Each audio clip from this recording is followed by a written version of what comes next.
Everyone, welcome. I know people are kind of jumping into the Zoom, but I want to go ahead and get started.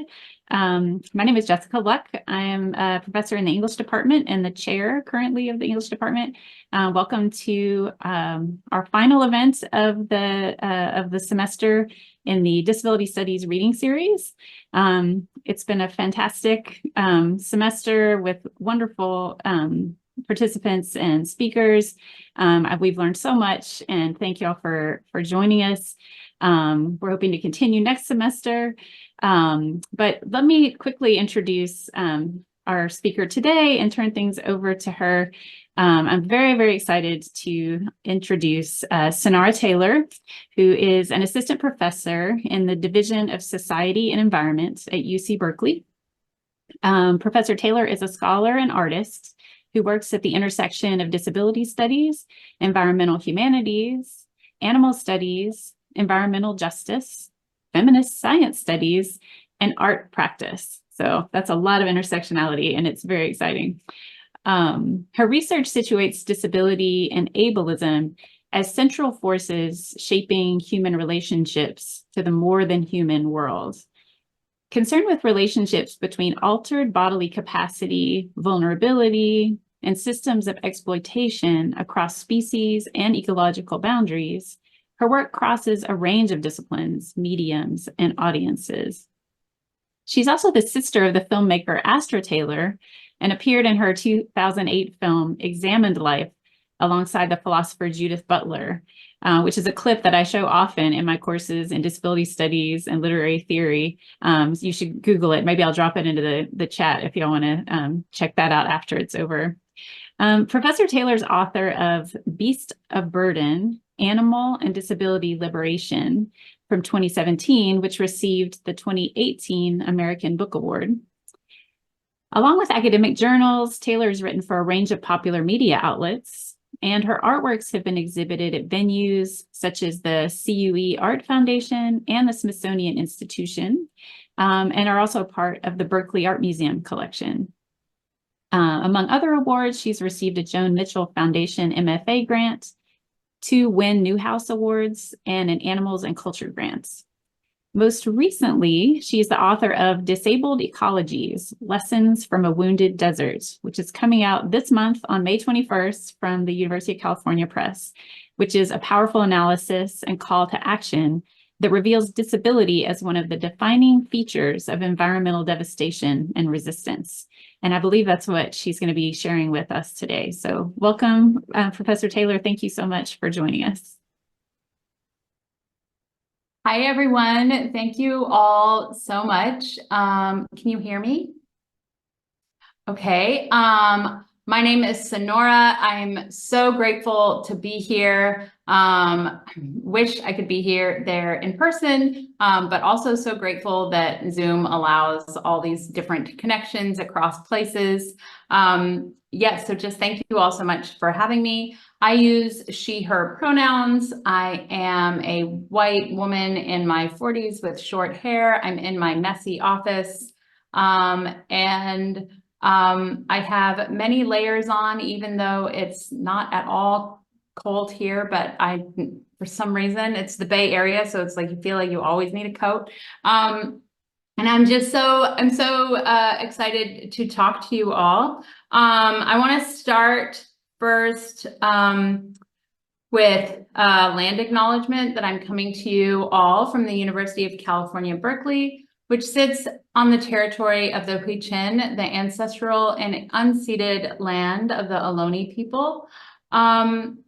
And also that my research and the community that I've been engaging with in this book sits in Tucson, Arizona, sits on the territory of the O'odham and Yaqui people. I think land acknowledgements and kind of thinking about settler colonialism feel particularly vital in this moment as we think about what is happening in Gaza. And so I also just want to send my thoughts to the people of Palestine who are struggling for their bodies and land and life, especially as I write about and think about military industry, and its various paths of disabling and deadly technologies. And I also want to send gratitude to the student protesters across the country and the world who are also really forcing a public conversation about these things. I'm proud to be a professor and faculty member at this moment. Proud of my students and of students everywhere. And then lastly, I also just wanted to do an access check. So I always begin an event by having an access check. This is, of course, a common best practice in disability spaces. It's a little bit different over Zoom, but I will share that I don't use my arms, so you might see the top of my head quite a bit. And also it's hard for me to pay attention to the chat at the same time. So I think the lovely folks who are organizing this will help pay attention to the chat. If I'm ever speaking too fast or anything, please feel free to interrupt and just let me know. Oh, and thank you so much to our ASL interpreter. So, okay, with all of that, I thought what I would do first is give you all a sort of brief trajectory of my work, my ideas, my background, and then also introduce you all to the key concepts in this book so that then we can dive into some reading. I'm going to read from the book, which is such a exciting thing for me to be able to do at this point. This book has been 8 years in the making. So it is just an absolute delight to actually have the physical object in front of me and be able to share it. A little bit horrifying and scary as well, but also just so wonderful. So, so that's sort of the trajectory of how the hour will go. And then hopefully, if I don't go way over, we'll have like 10 or 15 minutes for Q&A. Okay, so along with being a professor, an academic, I identify as a writer and an artist and activist.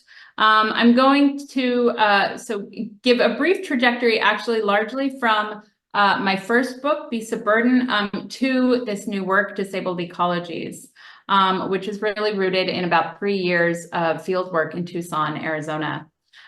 So as was said, I work at the intersection of a variety of fields, but really in my heart of heart, I'm a disability studies scholar. And so I often kind of give a quick kind of overview of what disability studies is and what critical disability perspectives are for those who might be new to them. So if this is new to you, just bear with me. Oh my goodness, I'm so sorry.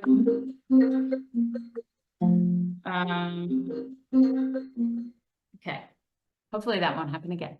I thought it was on silent. So just in case any of you are coming to disability studies for the first time, critical disability studies is many things, but to me, I would describe it as an interdisciplinary field that examines the shifting meanings of disability and able-bodiedness across time and location. So it challenges the idea that disability is solely sort of an individual biological knowable fact. And really instead examines disability as a social, political, economic, and relational dynamic that is always kind of shifting depending on historical and cultural context. So the field also interrogates ableism, which is definitely a key word for this work, as a system of power that privileges and perpetuates the normalization of able-bodiedness while creating barriers and exclusionary practices, structures and institutions and systems that discriminate or abandon those who do not meet those norms. But for me, disability studies is also really a key analytic from which to understand environmental injury. So I'm really, really interested in what disability studies and when I use critical disability studies, also my background coming from an arts an arts perspective, as someone who for a long time was not in the academic realm, disability studies is, for me, always embedded with disability activism, disability culture, disability art. So it's not something that only happens in the academic institution. But so it's a sort of a very important analytic for me from which to understand environmental injury and just environmental relations in general. And so disability perspectives are really a set of ethical attunements to me to think through what kinds of assistance and care and access disabled people and disabled environments need in the long aftermath of injury. So my first book, Beasts of Burden, Animal and Disability Liberation, was really interested in how ableism as a system of oppression is dependent on anthropocentrism, or how to kind of bring what disability studies can help us see about relations and systems of power with non-human animals. And this book really builds off of that line of inquiry to think about how disability and ableism shapes our understanding of disability more broadly. And so here I'll say that in many ways, I'm interested in disability within environmental work, because disability is, of course, already there. You know, one can make an argument that disability is everywhere, but for thinking specifically about sort of the environmental arena, whether we're talking about the environmental sciences, environmental movements, environmental scholarship, that disability is really everywhere, and yet it's often this sort of unmarked category, right? So one example that we could think about is just the way in which environmentalism, again, whether we're thinking about environmental science or environmental activism, is really engaging the ideas of healthy ecosystems or healthy communities, right? So we can just even ask, what does health mean in these contexts, and what is there in the absence of health? So when we're talking about a healthy ecosystem, wanting to get to a healthy ecosystem, what is there now that is unhealthy? And to me, I think that disability or illness, these kinds of perspectives can help us think through what ecosystems are going through.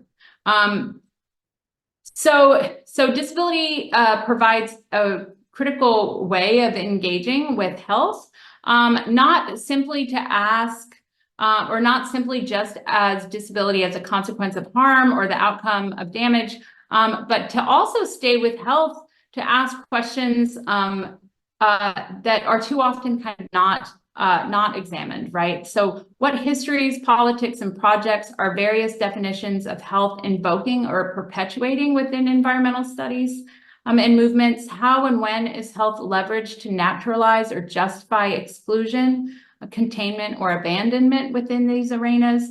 And what do people and environments deemed unhealthy need to live and thrive in the long term?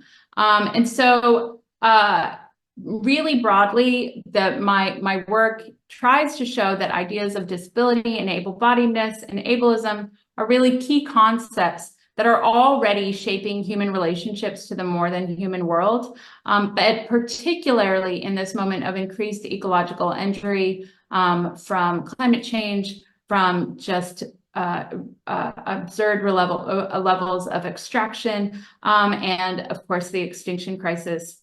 And so I name this period and identify it within this work as the age of disability. So I'm interested in asking, how is disability produced both materially and rhetorically across ecosystems and in environmental disciplines?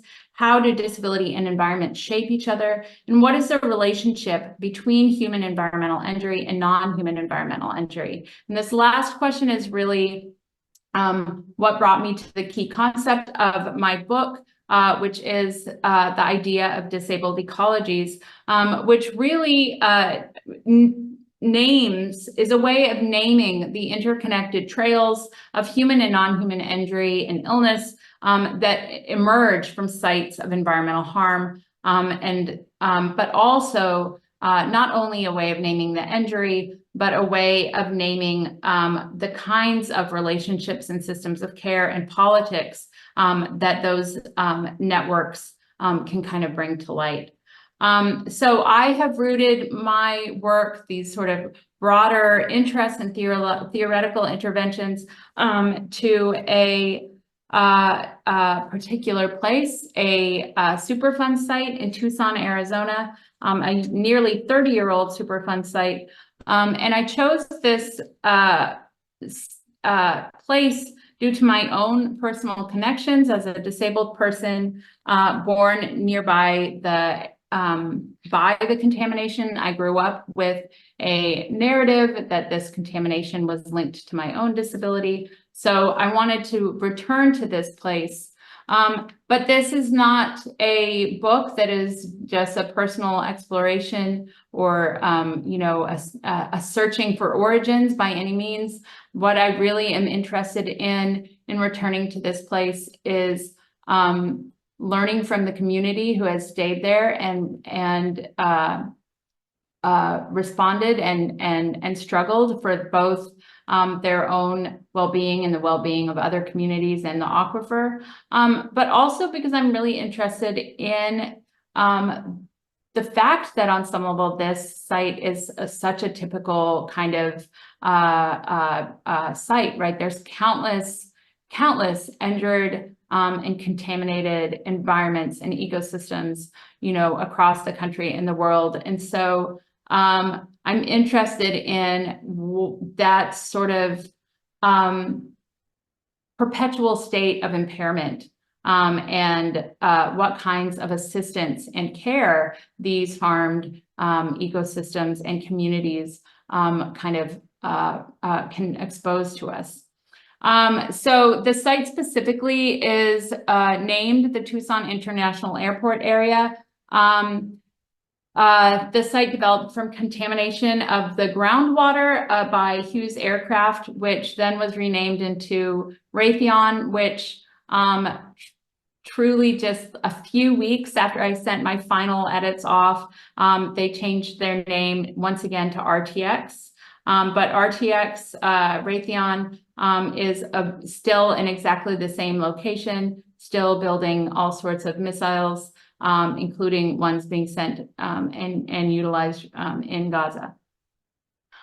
So this contamination came from this site when it was Hughes aircraft. And it's a very typical case of environmental racism. It was a very mixed neighborhood, but by the time the contamination came to light, it was a largely Mexican-American community. And also it was very close. It was sort of right on the edge of the Tohono O'odham land. And this contamination took place between the 1940s and 1970s. So thousands of people became really unknown numbers because not enough information was taken down in the years when we would have known, when it would have counted. But we do know that thousands of people were impacted, became sick. Some people died, were born with disabilities. But this community on the south side of Tucson really mobilized and became one of the first environmental justice movements in the country. Of course, there's many different conversations about how long we can trace environmental justice back, that it has in many ways always existed in those fighting indigenous communities fighting for their land and health, and other communities.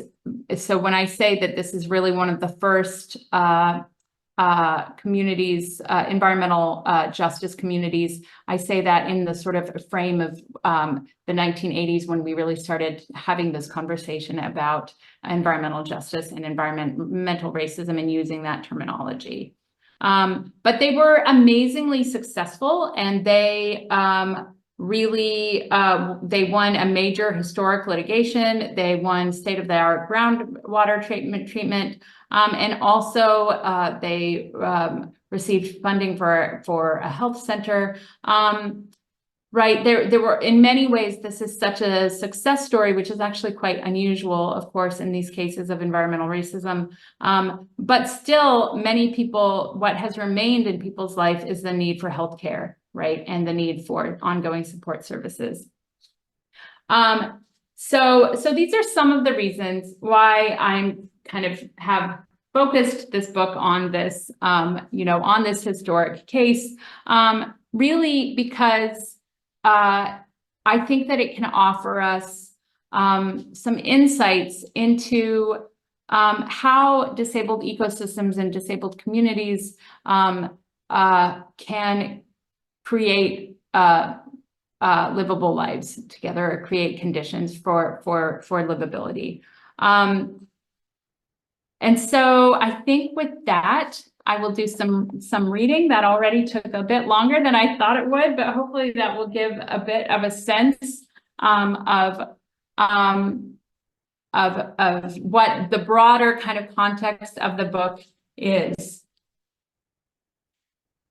So I'm going to read a bit from the introduction, and then hopefully a bit, actually, we'll see how much time we have, but from a few smaller sections in the middle, and then some of the conclusion. Okay, and is my speed okay? Okay.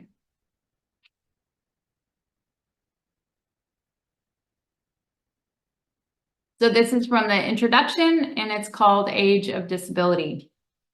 Environmental destruction is a story of disablement. While past environmental movements in the United States have traditionally focused on the protection of landscapes understood as pristine, untouched, and wild, today those fighting for the environment work with an understanding that nature has been altered and damaged in profound and serious ways. What we live with in the present and will for decades to come, even under the best case scenarios, is mass ecological disablement of the more than human world.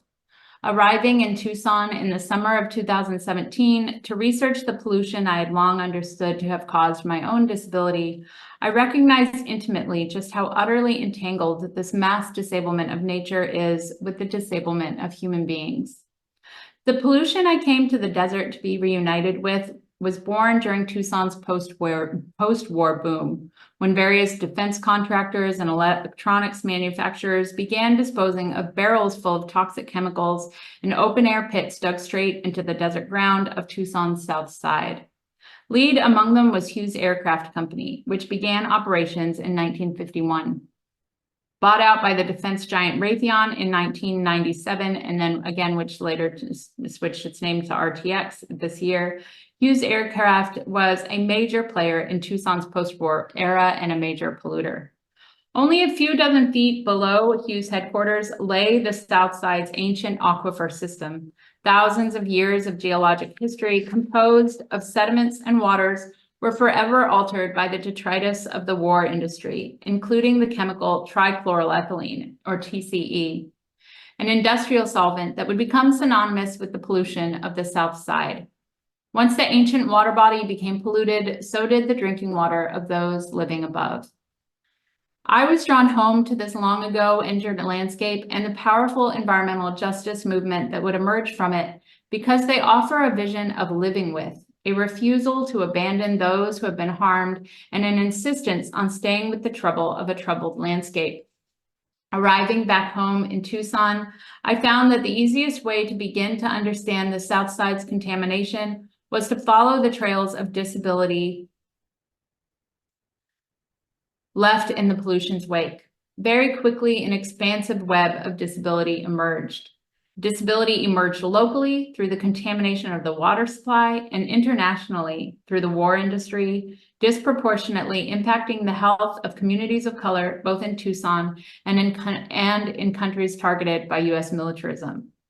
Disability also emerged rhetorically through legal and political frames and across the more than human world, from mesquite trees to cattle to aquifers. Over time, I came to think of this expansive web of injury as a disabled ecology, networks of disability that are created when ecosystems are corrupted and profoundly altered. Disabled ecologies reflect both the material and cultural way in which disability emerges among living beings and their environments. The more I learned, the farther these injuries, human and wild, reached. And while they told stories of often debilitating and sometimes life-ending injuries, they also clearly mapped out alternative modes of connection, solidarity, and resistance. They exposed a set of ethical attunements useful for thinking through what kinds of assistance and care and access harmed people and harmed environments need in the long aftermath of injury.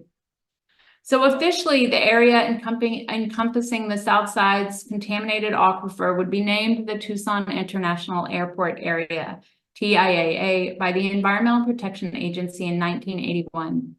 Named simply for the airport that sits atop the poisoned area, the TIAA moniker does little to signify the site's complex history.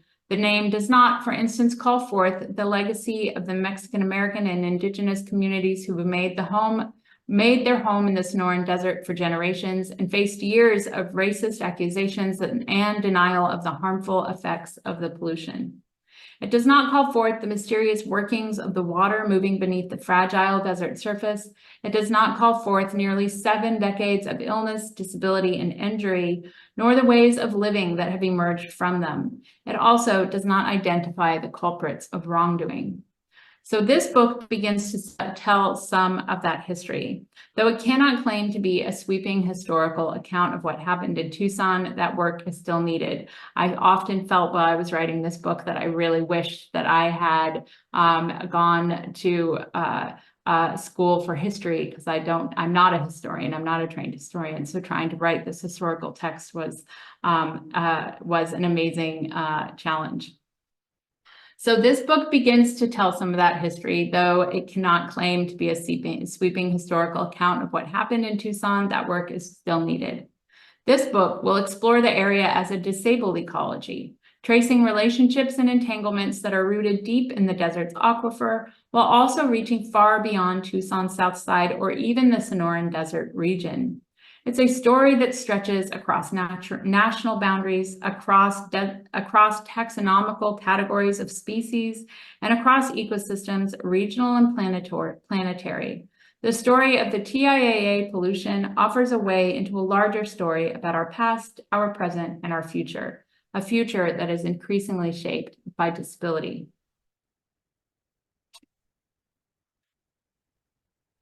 So I'm going to read another short section that will delve a little bit more into the historical context, and then I'll return to some of the broader theoretical threads.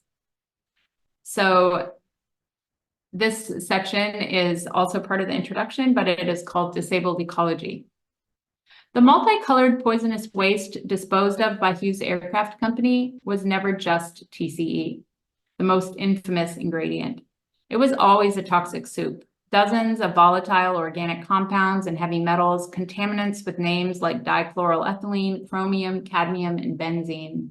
The chemicals were used in the early 1950s in the manufacture and cleaning of missiles that would travel thousands of miles overseas to maim and kill people during the Korean War. Back in Tucson, these chemicals would be dumped unceremoniously in pits or along fences that bordered the huge site, or sold to laborers to resell to businesses and individuals across Tucson. Eventually, the waste was dumped in enormous unlined lagoons, which would overflow, stressing and killing the mesquite and cottonwood trees and other plant life in the area. Wildlife drank from the open pits and perished. Tohono O'odham representatives from the neighboring San Javier Reservation that protested the pollution on their land, which arrived when rainwater flowed through the desert arroyos, taking the contaminants with it. Their cattle would drink the water, become sick, and die. The movement of waste was also happening below ground. The pollution sank downward through less than 100 feet of porous earth, entering Tucson's regional aquifer, and altering the chemical makeup of the groundwater. Traveling northwest, the pollution entered the sand, gravel, and clay that made up the aquifer's geological matter, moving with gravity toward the north-flowing Santa Cruz River. Before the contaminants could reach the surface and enter the water above ground, they reached municipal and private wells, where they were pulled up and distributed across Tucson's largely Mexican-American South Side. The TCE plume, as it came to be known, eventually reached out 5 miles from south to north and 3/4 of a mile east to west. By the 1970s, residents began to notice their plants died when they would water them. Their dogs and cats and farmed animals became ill. Many people were diagnosed with rare illnesses, lupus, testicular cancer, brain tumors, leukemia. Babies were stillborn or were born with congenital heart impairments or other disabilities. Once the pollution came to light, Southside residents endured years of racist accusations that their conditions were their own fault. As alarm grew in the 1980s and suspicion fell on the Hughes aircraft lagoons, Hughes spokespeople and Pima County health officials stated at public meetings that although people in the area were disproportionately becoming sick, it was not a result of pollution. They were, according to city officials, genetically susceptible to illness, given to poor reproductive choices, and suffering the consequences of poor diet and lifestyle. Community members vividly remember that at one public meeting, city officials blamed Southside illnesses on the chilies and beans they ate. Although the Environmental Protection Agency Superfund program eventually began to oversee various groundwater treatment facilities in Tucson in the 1990s, the thousands of people made sick did not receive treatment. Environmental remediation, city, industry, and EPA officials made clear ended at the threshold of the human body. Southside community organizers, on the other hand, had a far more capacious understanding of what remedial action should include, one that was shaped by their experience as racialized people living with illness and disability. For 3 decades, ill and disabled Southsiders would articulate a vision of justice that included treatment for both human communities and landscapes, and that acknowledged long histories and potential futures of injury. And at least at times, they were able to make these visions a reality. These are but some of the trails that can be followed in what I've come to understand as the disabled ecology of the South Side's defense industry plumes. This book traces these trails to explore how disability is understood in environmental contexts and for what ends. In these trails, we can see disability as bodily injury impacting many species. We can see the way that injury is shaped by social inequality. We can see disability as a lived experience leveraged to provide evidence of harm and wrongdoing, or in contrast, as a moralizing concept utilized to direct blame back on the injured themselves. We catch a glimpse of disability's legal and bureaucratic meanings, and alternatively, its potential for solidarity building. In following these trails, we can identify the political and material consequences of disability on human and more than human life and entities. We can uncover how disability manifests rhetorically, politically, and materially among organisms in relationship to their environments. Disability representation has long been ubiquitous to environmentalism, yet it has most often been invoked simply as a potent symbol, a cautionary tale, as scholar Eli Clare calls it, to expose the depths of a particular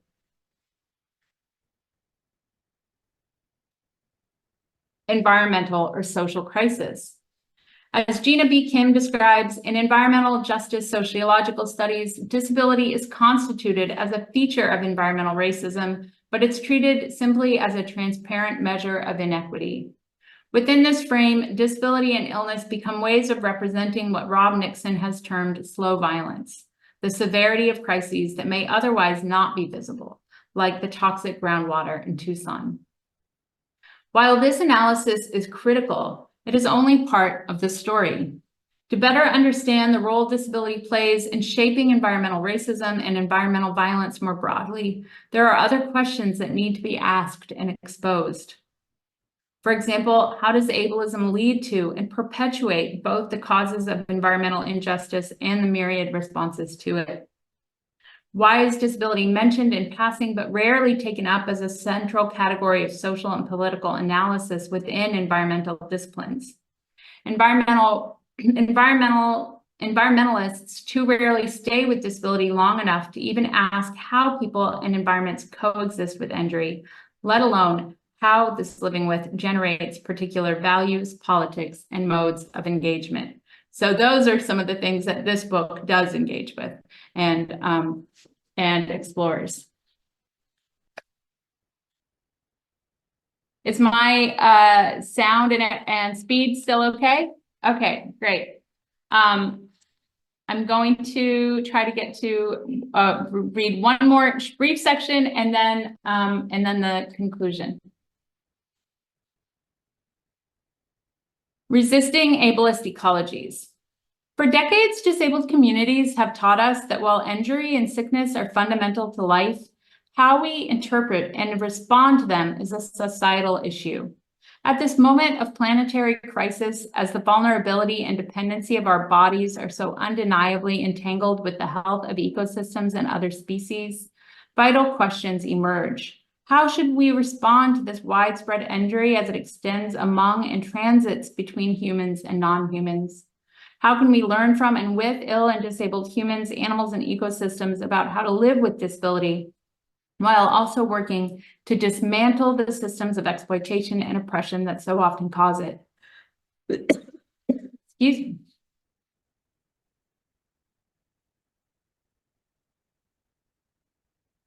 Turning to disabled ecologies can help us answer these questions, in part because, as the powerful organizers of Tucson's South Side have shown, disabled ecologies generate mobilizations that utilize conditions of vulnerability, interdependency, and impairment to build more just worlds. This book suggests that such mobilizations can be understood collectively as an environmentalism of the injured, less a name for a specific movement than a name for a thread of resistance that has long existed in environmental arenas. With the term environmentalism of the injured, my goal is to bring together disparate events and mobilizations to highlight that sickness and injury to humans, non-humans, animals, and ecosystems has long been the impetus for widespread resistance and world making within environmental work, though it has often been under-theorized. Naming injury environmentalism brings forth another question: how did disability and illness function in ecological thinking beyond as cautionary tales? Something of the beginnings of an answer to this question emerged for me as I immersed myself in the history and communities of Tucson's South Side. As I listened and learned, I identified three key ethical attunements that I came to associate with injury environmentalism. The first is a centering of the relational networks enmeshing bodies and environments. The second is a refusal to abandon those people and landscapes that have been harmed. The third is a commitment to challenging the social and economic inequities that are the root causes of the damage while still valuing ill and disabled lives. In contrast to these ethics are ableist ecologies, those that view certain people and ecosystems as, following philosopher Jasper Poor, preordained for injury and maiming.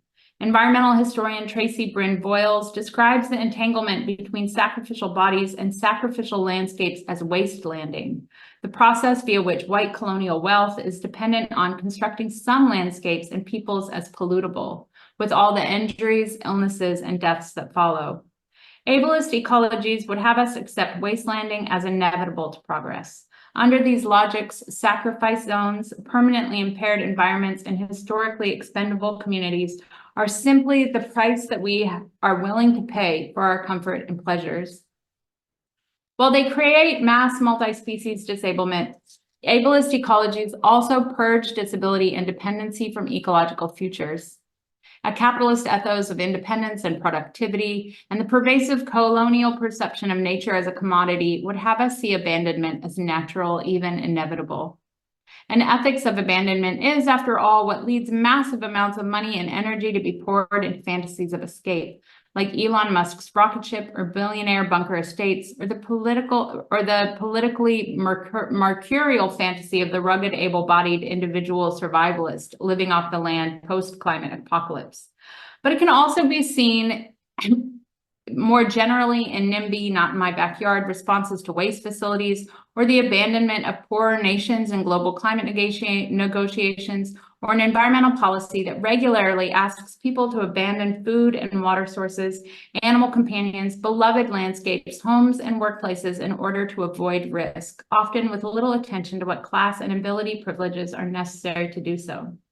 In ableist ecologies, abandonment is the common sense response to ecological disablement.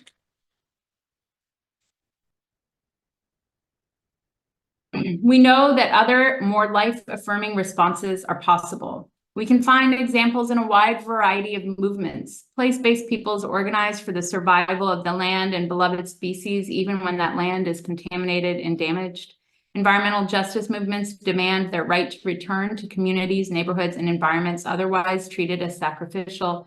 Disability movements fight for the right to be rescued, to simply not be left to die during so-called natural disasters. What I refer to in these pages as injury environmentalism shows us that it is possible to refuse abandonment, to insist that we create ecological futures where the sacrificial have survived and where they can show us others how as well. Thank you all so much for listening. I'm going to read one more and then we'll turn to some questions.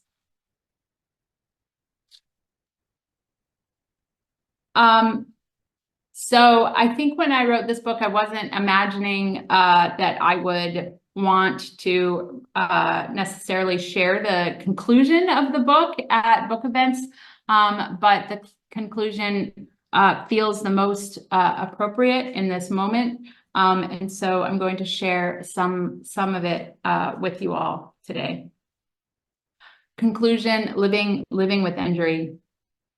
In September 2016, a community of poor rural farmers in Yemen was working together to dig a communal well. Living in a war zone, the farmers had little access to water sources, but they knew if they could tap into the aquifer, they would have enough to sustain themselves, their families, their neighbors, and their fields. They pooled their resources and began to dig. On the day the drill hit water, a cluster of bombs was dropped from overhead, killing 31 of them. These bombs were built on Tucson's south side at Raytheon, in what was originally simply known as Air Force 44, the same patch of desert that had been occupied by Hughes and its TCE barrels. How far can you follow a disabled ecology? The trails of injury and resistance flow outward across bodies and species, cities and borders. I find myself returning to the hydrological systems known as aquifers. An aquifer can be understood individually or multiple. Is it an aquifer or aquifers? We can understand an aquifer in isolation as part of a broader water system, as a vast network of watersheds, or as a web connecting the deep earth, the mountains, the rivers, and the rain to our bodies and the bodies of our fellow life forms. An aquifer mixes up time. Water, thousands of years old, mingles and becomes inseparable from that which has just come to earth. An aquifer reaches into the future, containing the paths and connections that will allow future water to reach the rivers and waters and washes and riparian ecosystems awaiting its arrival.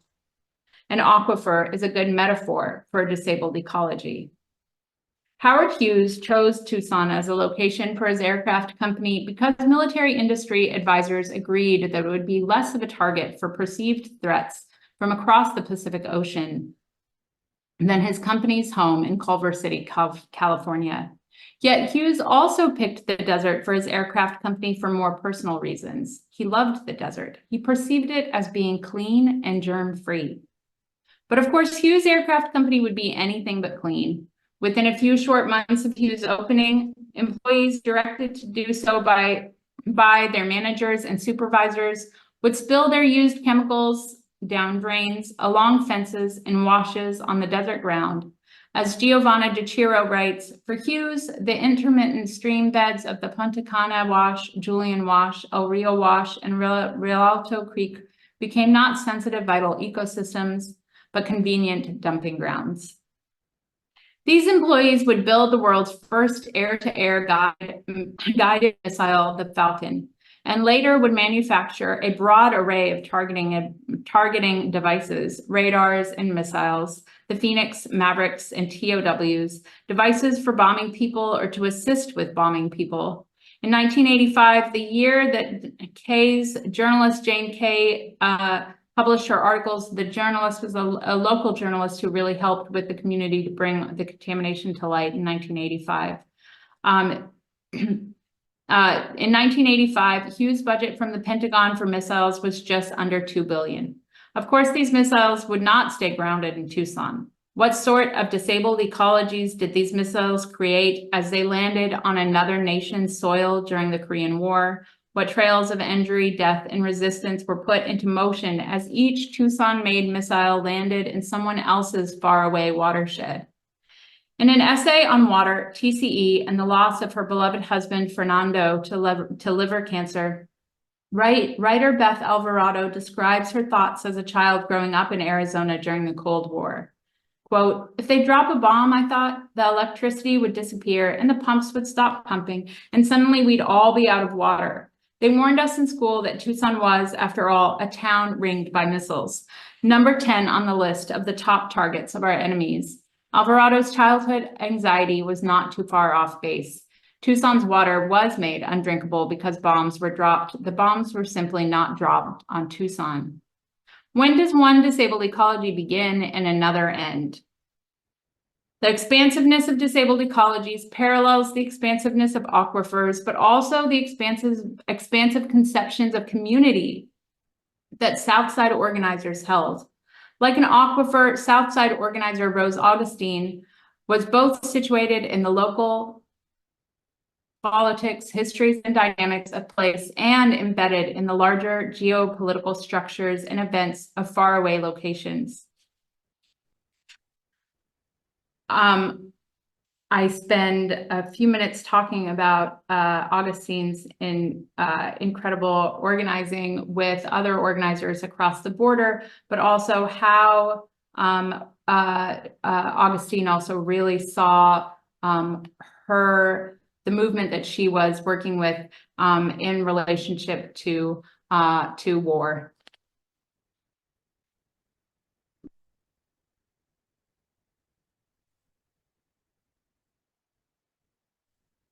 Organizers like Augustine and Leal had an expansive understanding of community. Community included not only friends, family, and neighbors, but ecosystems, rivers and groundwater, plants and animals. It included faraway communities impacted by toxins, those injured by neoliberal economic policies and by military violence, those left to die crossing the border, those abused by environmental racism. Theirs was in many ways a sense of community driven by connections exposed through injury. As Augustine described, I'm tired of going to funerals. I'm tired of going to the hospital. The only thing I can give is to fight to get medical services and recognition for the problems that come from contamination in communities. Not only in Tucson, but everywhere. I'm not satisfied to leave this kind of inheritance to my children and my grandchildren or anybody's children. This book has attempted to tell a portion of the story of the disabled ecology of Southside's toxic plume, but it will always only be partial. I have chosen to follow some trails and not others. There are significant absences in this version of the story I have told. A neglect of transnational trails of war violence through missiles built at Air Force Plant 44 and used in the Korean War, Desert Storm, and Yemen, and now I would add Gaza. There is an absence of global economic trails of exploitation and profit who profited in Tucson's post-war boom years. What actors and corporations have profited from the remediation contracts, from the increase in bottled water usage post-TC contamination, from economic changes and fluctuations in property values after TCE was discovered. Then there are the trails that cut across the US-Mexico border. How did these Southsiders who were undocumented fare in the contamination crisis? How can the destruction of water sources through contamination be understood in relation to access to water being blocked to migrants crossing the desert? there are all there. I see that we're so close. I'm trying to find a good moment to end on. But disabled ecologies also expose trails of injury and trails of resistance. Through injury, disabled ecologies make visible paths of relationality and connection that reach beyond the human, the present moment, and geographical borders. They expose vast networks of systemic harm, rendering visible that which harms while centering the needs and perspectives of those who are harmed. Thinking with disabled ecologies urges us to ask, what needs do they have? What remedies do they request? What access are they calling for? In an increasingly disabled world, grappling with disabled ecologies is a move toward answering these questions, a move toward learning how to make the world livable for our disabled multi-species communities. Because for many who make up disabled ecologies, a livable world is absent. And I'll leave it there. And sorry that that took longer than I thought it would. I think I'm about 6 or 7 minutes over, but. Thank you so much, Sunaura. That was absolutely fascinating. I can't wait to read the book itself. Thank you. We do have about 8 minutes or so for questions. If anyone would like to type them into the chat here, we can or into the question and answer button at the bottom, and then we can read them. So we have one in, yeah, sorry, I was just going to say we have one in Q&A already. Yes, awesome.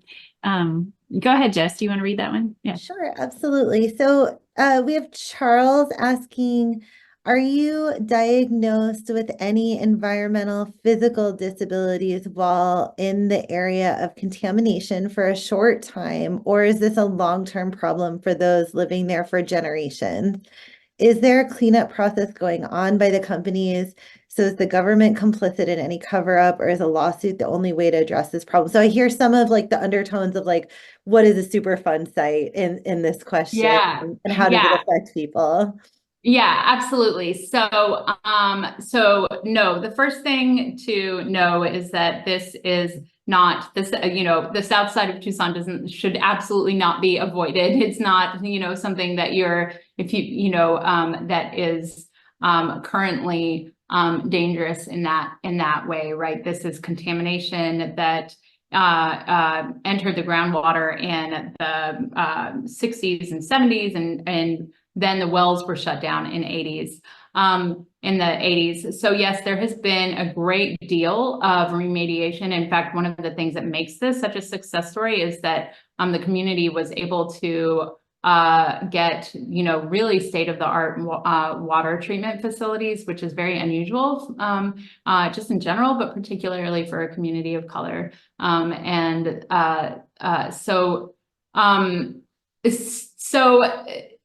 There's the water is as safe as, the EPA and federal and state policies deem it should be. It's also not being served to the public right now. So I'm more interested in, right, like the longer impacts, the ways in which people who have experienced illness or disability continue to experience sort of a denial that might cause sort of mental health stuff, but also the illness doesn't just disappear, of course, right? When treatment facilities are set up, or when, there was this one moment at a organizing meeting where people were trying to get another lawsuit set up, and she was like, we don't need a lawsuit, right? Like, what's $50,000 going to do if you have cancer like that? We need healthcare, right? So that's just, those are the kinds of things. And also, I really try to push back in this book against the narrative of correlation. It's set up to fail, because particular disabilities and illnesses, it's nearly impossible to correlate certain things with contamination like this that was a toxic soup, right? It's not just one chemical. And so I think those kinds of narratives have also really also limited the community. Thank you for that. I really appreciate it. We have an additional, I've got something from Tiffany in her classroom. Thank you so much for the incredibly enlightening presentation. What is evident that is that there are both seen and unseen disabilities, and measuring the unseen is always problematic, both short and long term, particularly the mental health issues, impact of increased temperatures, environmental trauma, etc. Is there any research into the unseen impacts in the Tucson area that you study?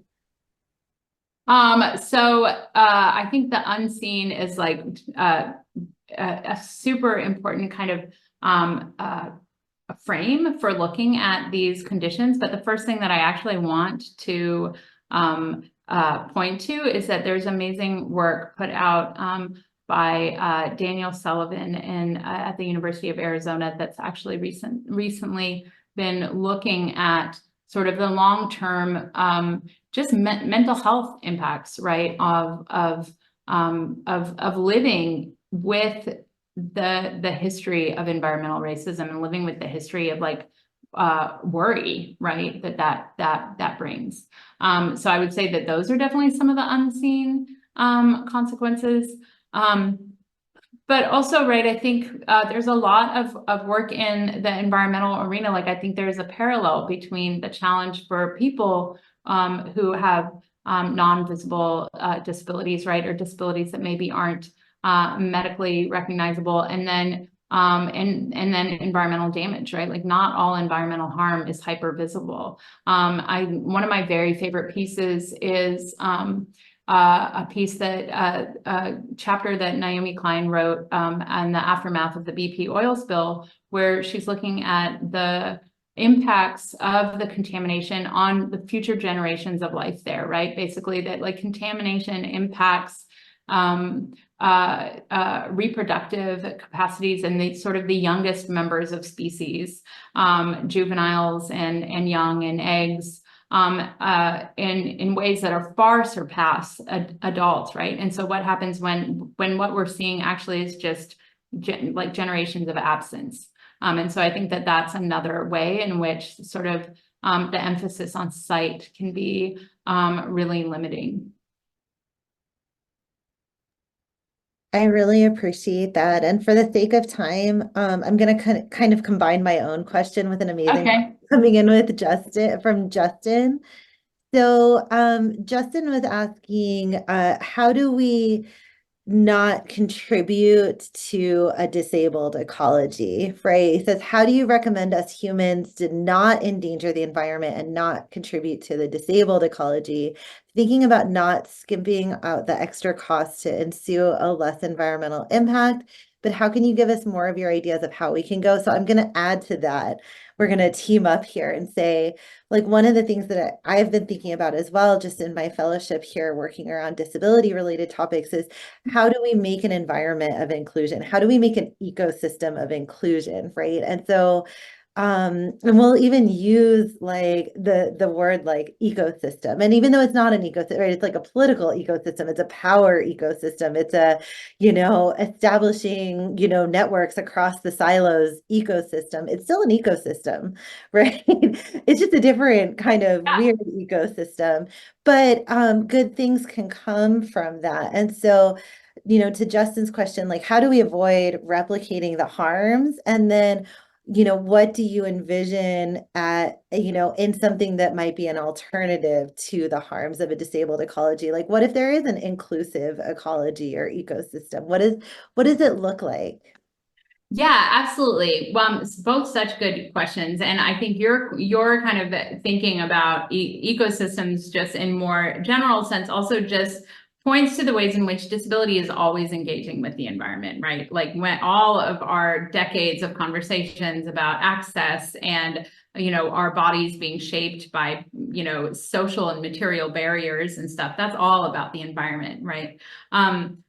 So the first thing I would say is that I actually try really hard in the book to distinguish between disabled ecologies and ableist ecologies, right? So we are all living in disabled ecologies. That is just the reality that we live in right now, right? And so I love this quote from, oh no, I'm blanking on her name, amazing disability activist who basically says, like, we take conditions, disabled people take conditions that people would not choose and make brilliant livable lives out of them, right? And I think that that is what we can hope for disabled ecologies. And so disabled ecologies, disabled ecologies is both a name for just the sort of relationships between human and human injury and injury to nature, but also the resistance that emerges from that.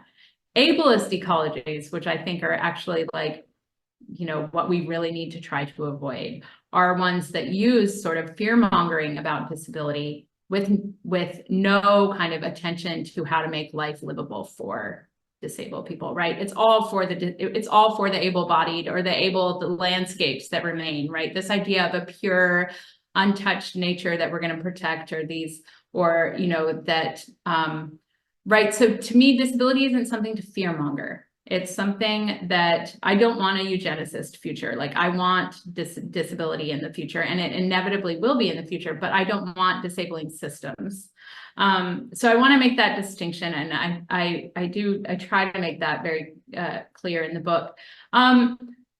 You know, if I had a great answer, I would have written it down in the book. I think right now what I'll say is that one of the things that I really strongly believe is that the first step, or sort of move, is to just recognize how much disability is in the environmental conversation, and how much disability politics has to offer the environmental conversation. And so for me, one of the things that I feel like I can do and I'm most proud of is simply, you know, having students in my lab and in my classes who are like forestry students or climate adaptation students or environmental justice students who are taking disability studies and thinking with disability studies and really exposing how central it is to these questions. So like that gives me a lot of just it's a thrill, actually, really, you know. And then I would say, yeah, like what I kind of came to in thinking through this project, right, is that I don't have a sort of romantic idea of disability as always empowering, or as something that is always something that we should embrace, right? What I have is an idea of disability, or what I think is important to think through, is that disability is a vital and integral and inevitable part of our worlds. And both it can be exploited for both really generative or really not generative, really, you know, eugenicist visions of the world. And it can also provide alternative modes of thinking about how we live together. And so I think for me, the answer to that question is sort of like, which view of disability are we helping to support, right? Are we abandoning and fear-mongering, or are we creating the conditions for disabled people and disabled environments to live lives well lived? And I don't know, you know, more than that, I don't exactly know. That's sort of what I mean. I think there's also beautiful examples, like to me, the South Side activists were like, you know, and it's not like they weren't like, I also want to make clear that they weren't claiming to be they weren't disability activists. That's not, and I never identified them as like a disability activists, but they were people who were experiencing illness and disability, or relational relationships with illness and disability, that really had a profound analysis, I think, of that we can also learn from. I love that. Thank you. So we had two last questions sneak in as you were answering that one. We'll probably, if it makes sense for our hosts, we'll probably wrap after this, but Okay. I'm going to combine them. Anna, she is one of my amazing students. She's been helping to staff the neurodiversity space that we have on our campus this semester. And she just won a big award yesterday. So congrats to Anna. So she asks, are you familiar with Barstow groundwater contamination? similar to the water. So this is in our area. So this is like Okay. geographically part of our catchment area for our university. Barstow groundwater contamination, similar to the water contamination in Tucson community. Can you share your thoughts, or have you found anything in common related to both issues? And then we had an anonymous guest ask, how involved is the ADA with disabled ecologies? Oh, so interesting. Okay. First question, I don't know that particular case, right? I mean, I think one of the, on some level, one of the reasons I was drawn to this site is also just because it is very typical. There's nothing, it is a profoundly impactful event for people who live with it, but it's also right in this era that we live in, like contaminated water and Superfund sites and environmental damage and polluted spaces, they are just everywhere, right? So I'm not, and the people who resist the systems that exploit them are everywhere.